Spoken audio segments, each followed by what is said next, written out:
بسم اللہ الرحمن الرحیم۔ آج ہم سورہ روم کا مطالعہ کر رہے ہیں۔ سورۃ الروم مکی صورت ہے، اس میں 60 آیات ہیں۔ تعارف: سورہ روم کی دوسری آیت میں روم کے مغلوب ہونے اور تیسری آیت میں ان کے پھر سے غالب آنے کی خبر ہے۔ اسی مناسبت سے اس سورت کا نام سورہ روم رکھا گیا ہے۔ سورہ بقرہ کی طرح سورہ روم کا آغاز بھی حروف مقطعات میں سے الف لام میم سے ہوتا ہے۔ سورہ روم کی ابتدا میں اللہ تعالیٰ نے 2 پیش گوئیاں فرمائیں جو چند ہی سالوں میں پوری ہو گئیں اور اس بات کی دلیل بنی کہ قرآن مجید اللہ تعالیٰ کا سچا کلام ہے۔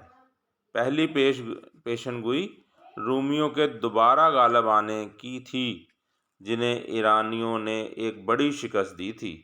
رومی اہل کتاب مسیح تھے اور مسلمانوں کو ان سے ہمدردی تھی، جبکہ ایرانی آتش پرست تھے، یعنی وہ آگ کی پوجا کرتے تھے۔ مشرکین مکہ ایرانیوں سے ہمدردی رکھتے تھے۔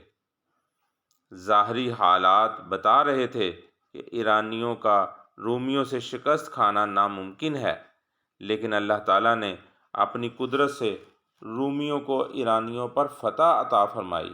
دوسری پیشن گوئی اللہ تعالیٰ نے یہ فرمائی کہ رومیوں کی فتح کا دن مسلمانوں کے لیے بھی خوشی کا دن ہوگا۔ کچھ سالوں بعد غزوہ بدر کی فتح نے اس پیشن گوئی کو پورا کر دکھایا، کیونکہ جس دن رومیوں کو فتح ہوئی اسی دن مسلمانوں کو میدان بدر میں فتح حاصل ہوئی۔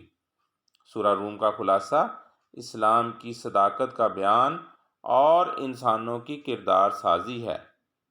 مضامین: سورہ روم کا آغاز اس پیشگوئی سے ہوتا ہے جو ایک معجزہ ثابت ہوئی اور قرآن مجید کی صداقت کی دلیل بنی۔ اس پیشگوئی کا پورا ہونا مسلمانوں کے لیے بہت خوشی اور حوصلہ افزائی کی بات تھی۔ سورہ روم میں قیامت اور توحید باری تعالیٰ کے دلائل دیے گئے ہیں۔ شرک کی مذمت کی گئی ہے۔ اللہ تعالیٰ اور بندوں کے حقوق بیان کیے گئے ہیں۔ انسانی زندگی کے مختلف مراحل اور اسلام کے دین فطرت ہونے کا تذکرہ کیا گیا ہے۔ سورت کے آخر میں نافرمانوں کی ہٹ درمی اور ان کے برے انجام کا ذکر کیا گیا ہے۔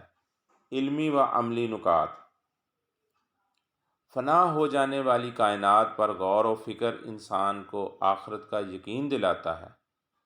قرآن مجید میں پچھلی نافرمان قوموں کا ذکر ہمیں اللہ تعالیٰ کی نافرمانی سے بچانے کے لیے کیا گیا ہے۔ جو اللہ تعالیٰ بارش برسا کر مردہ زمین کو زندہ کر سکتا ہے، وہی اللہ تعالیٰ مردہ انسان کو بھی زندہ کر سکتا ہے۔ میاں بیوی کا رشتہ باہمی محبت اور ایک دوسرے سے راحت پانے کا ذریعہ ہے۔